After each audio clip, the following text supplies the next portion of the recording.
Sattenapalli news ఛానల్కు స్వాగతం. నేను మీ మారూరు పుల్లారెడ్డి.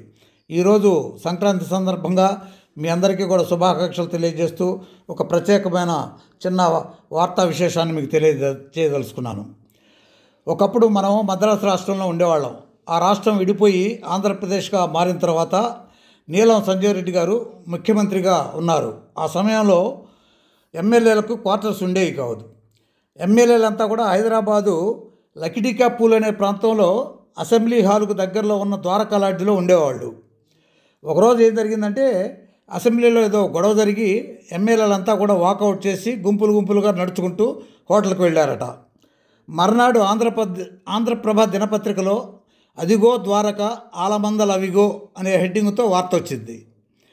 మర్నాడు ఈ వార్త చూసిన ఎమ్మెల్యేలు మమ్మల్ని ఆవుల మందలతో పోలుస్తారా అంటూ ఆ రోజు అసెంబ్లీలో పెద్ద గొడవ జరిగి ఆ వార్త రాసిన ఎడిటర్ని సభకు పిలిచి చివాట్లు పెట్టి క్షమాపణ చెప్పించాలని డిమాండ్ చేశారు.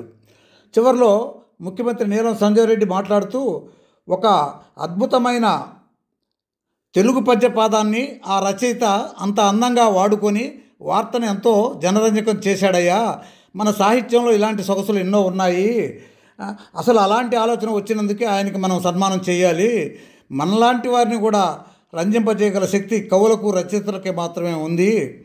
అతని కవితా హృదయాన్ని సమయస్ఫూర్తిని అభినందించాలే కానీ శిక్ష వేయకూడదు అంటూ ఆ రచయితని పొగుడుతూ అనర్గళంగా మాట్లాడారు. దీంతో ఆ జర్నలిస్టుపై ఆగ్రహించిన ఎమ్మెల్యేలు చల్లబడిపోయి సీఎం మాటలకు సంతృప్తి చెంది చివరకు సభ ఆ ఎడిటర్ని అభినందించి ఆనందంగా ముగిసిందట. ఇంతకీ ఆ శీర్షికలో వార్త రాసిన వారు ఎవరో తెలుసా? మొన్నటి వరకు మన తెలుగు సినీ రంగంలో పాటలు రాయడంలో గొప్ప పేరు పొందినటువంటి వేటూరు సుందరరామూర్తి గారు కావటం విశేషం. అయితే ఆయన ఏంటి ఆ పాటల్లో అక్కడ వార్త రాయటం ఏంటి అనుకుంటున్నారా? ఆ రోజుల్లో ఆయన ఆంధ్రప్రభలో సబ్ ఎడిటర్గా పనిచేశాడు. ఆ రోజుల్లో ఆయన రాసిన వార్త. అందుకే నీలం సంజయ్ రెడ్డి గారు రాష్ట్రపతి కాగలిగారు, వేటూరు సుందరరామూర్తి గారు గొప్ప సినీ రచయిత కాగలిగారు. That is Neelam and Veturi. Thank you.